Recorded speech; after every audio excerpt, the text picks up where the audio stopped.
بسم اللہ الرحمن الرحیم۔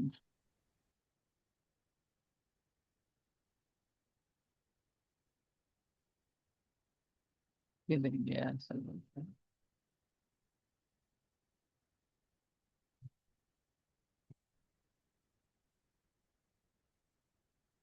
یہ قولہ کل متباینین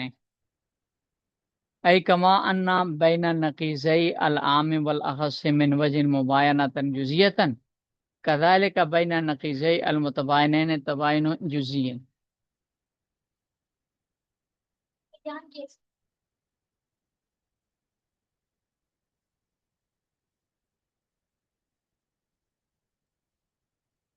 ٹھیک ہے شفقت بھائی، کوئی بات نہیں ہے، آپ کریں۔ کذالک بین نقیزی المتباینین تباین جزئی فإنه لما صدق كل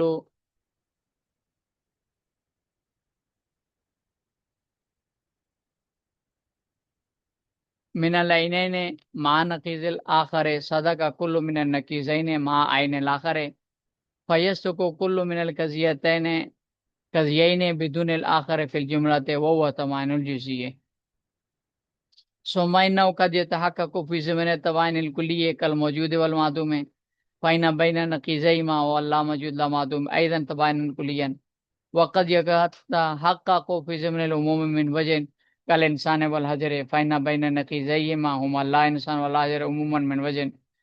ولذا قالوا إن بين نقيضيهما مباينة جزئية حتى يصح في الكل حاصل۔ ماتن فرماتے ہیں کہ جن دو کلیوں کے درمیان تباین کلی کی نسبت ہے تو ان کلیوں کی نقیضوں کے درمیان بھی تباین جزئی ہے۔ جس طرح عموم خصوص من وجہ والی دو کلیوں کی نقیضوں کے درمیان تباین جزئی کی نسبت ہوتی ہے، اسی طرح دو متباین کلیوں کی نقیضوں کے درمیان بھی تباین جزئی کی نسبت ہوتی ہے۔ فَإِنَّهُ لَمَّا صَدَقَ كُلٌّ مِنَ الْعَيْنَيْنِ مَعَ نَقِيضِ الْآخَرِ صَدَقَ كُلُّ مِنَ النَّقِيضَيْنِ مَعَ عَيْنِ الْآخَرِ فَيَصْدُقُ كُلُّ مِنَ النَّقِيضَيْنِ بِدُونِ الْآخَرِ فِي الْجُمْلَةِ وَهُوَ تباین الجزئی، کہ متباین جن دو کلیوں کی نقیضوں کے درمیان تباین کلی ہے، ان کی نقیضوں کے درمیان تباین جزئی کی نسبت ہوگی، اس لیے کہ دو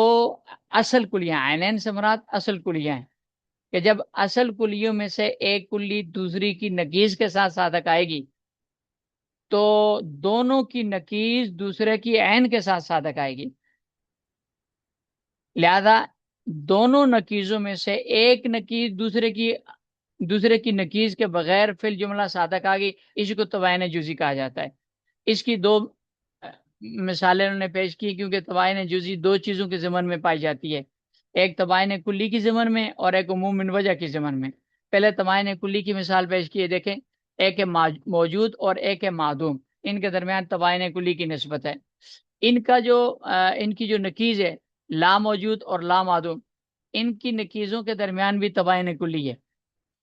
کل لا موجود لا معدوم ہے، کل لا معدوم لا موجود ہے، اور تو متباینین کی نقیضوں کے درمیان لا موجود لا معدود، ان کے درمیان تباین کلی آ گئی، اور کبھی عموم خصوص من وجہ کے ضمن میں چونکہ پائی جاتی ہے تباین جزئی، جیسے انسان اور حجر ہے، تو انسان اور حجر میں تباین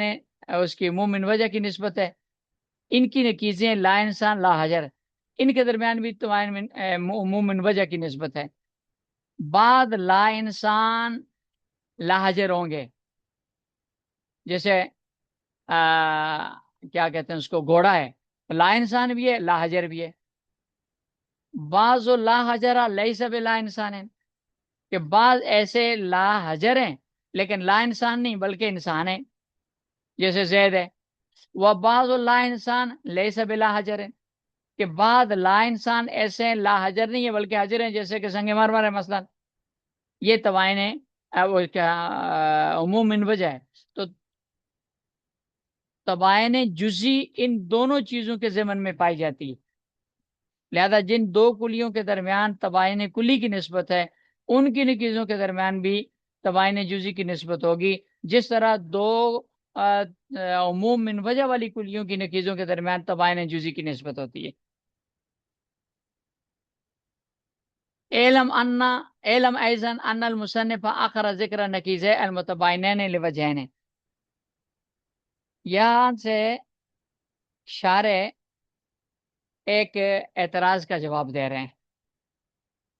اعتراض یہ ہے کہ دیکھیں پیچھے تین کلیاں جو متساوی تباین اور عموم خصوص تباینی تساوی عموم اور عموم مطلق اور عموم من وجہ، ان کے نکیزوں کو جب بیان کیا ہے مصنف نے تو ہر اصل کے ساتھ اس کی نکیز کو بیان کیا ہے، تو متساویین کی اصل نسبت اور نکیز کی نسبت کو اکٹھا بیان کیا ہے، عموم من وجہ کی اصل نسبت اور ان کی نکیز کی نسبت اس کو بھی اکٹھا بیان کیا ہے، عموم من وجہ کی اصل نسبت اور اس کی نکیز کی نسبت اس کو بھی اکٹھا بیان کیا ہے۔ لیکن جب متباینین کی نسبت کی باری آئی ہے تو متباینین کی نسبت تو شروع میں بیان کی ہے لیکن ان کی نکیز کو آخر میں، سب سے آخر میں بیان کیا ہے۔ یہ فرق کیوں کیا مصنف نے؟ تو اس کا جواب دے رہے ہیں شارح۔ شارح کہتے ہیں کہ مصنف نے متباینین کی نکیزوں کو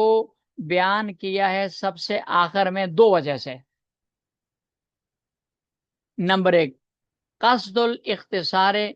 بقیاس ہی علی نقیض العام والاخص من وجہ،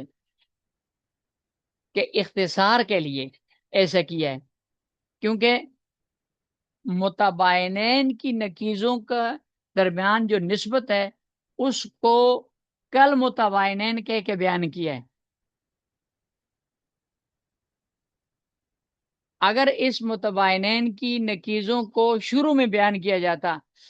تو اس کے لیے عبارت ہوتی وبین نقیضیہما تباین جزین، یہ ایک طویل عبارت ہے، لیکن جب اس کو مؤخر کیا نا تو کل متباینین کہنے سے اس کی نکیزوں کی نسبت معلوم ہوگی، لہذا اس اختصار کے لیے مصنف نے اس کو مؤخر کیا ہے۔ ایک بات تو یہ ہوگی۔ دوسری وجہ آسانی ان تصور تباین الجزئی من حیث انه مجرد عن خصوص فردی موقوف علی تصور فردی، دوسرے جواب کا خلاصہ یہ ہے کہ تباین جزئی جیسے کہ پیچھے ذکر ہوا یہ عموم خصوص من وجہ کے ضمن میں بھی پائی جاتی ہے اور تباین کلی کے ضمن میں بھی پائی جاتی ہے،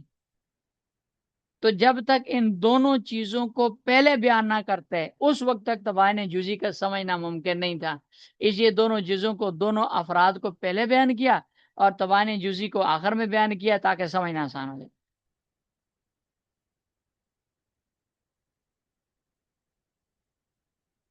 اب اس کا ترجمہ دیکھیں، کل متباینین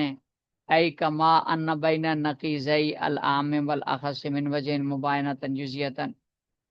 کہ جس طرح عموم خصوص من وجہ کی نقیضوں کے درمیان تباین جزئی کی نسبت ہے، کذالک بین نقیضی المتباینین تباین جزئی، اسی طرح متباینین کی نقیضوں کے درمیان بھی تباین جزئی کی نسبت ہے۔ فَإِنَّهُ لَمَّا صادق، اس لیے کہ جب صادق آئے گی کل من العینین، دونوں اصل قضیوں میں سے ایک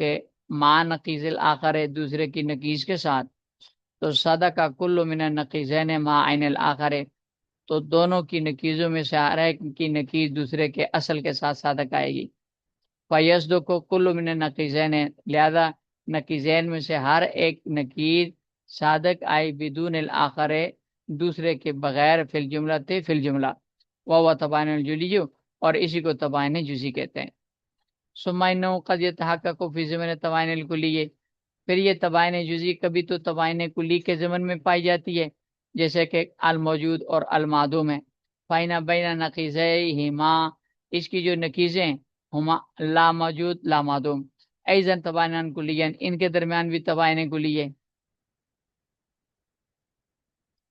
وقد يتحقق فی ضمن العموم من وجہ، اور کبھی عموم من وجہ کے ضمن میں پائی جاتی ہے جیسے انسان اور حجر ہے۔ فائنا بین نقیضیہما، ان کی جو نکیز ہے لا انسان اور لا حجر، ان کے درمیان عموماً من وجہ، عموم من وجہ کی نسبت ہے۔ فلذا قالو، اسی وجہ سے مناد کا کہتے ہیں کہ ان بین نقیضیہما مباینۃ جزیۃ، ان کے نکیزوں کے درمیان تباین جزیے، حتی یصح فی الکل لہذا، تاکہ سب میں یہ بات ثابت آ جائے۔ علم، یہ بات جان لو کہ ان مصنفہ آخر ذکر نقیض المتباینین، متباینین کی نکیزوں کا ذکر مؤخر کیا ہے، لوجہین، دو وجہوں سے۔ الاول، پہلی وجہ، قصد الاختصار، اختصار کے لیے، اختصار کے ارادے سے، علی نقیض بقیاس ہی علی نقیضی نقیض العام والاخص من وجہ، اس لیے کہ مصنف نے اس کو قیاس کیا ہے عموم خصوص من وجہ کی نکیزوں پر۔ وثانی، دوسری وجہ، ان تصور تباین الجزئی، تباین جزئی کا تصور، من حیث انہ مجرد عن خصوص فردی، اس حیثیت سے کہ یہ اپنے دونوں افراد سے خالی ہے،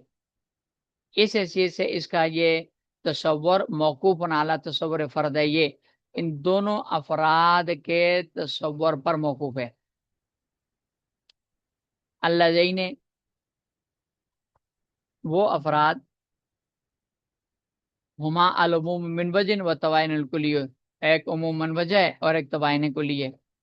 تو فقبل ذکر فردی ہے، افراد دونوں کو ذکر کیے بغیر، لا یتعطا فردی کے لیے دونوں افراد کو ذکر کیے بغیر، لا یتعطا ذکرہ، اس کا ذکر نہیں آ سکتا تھا۔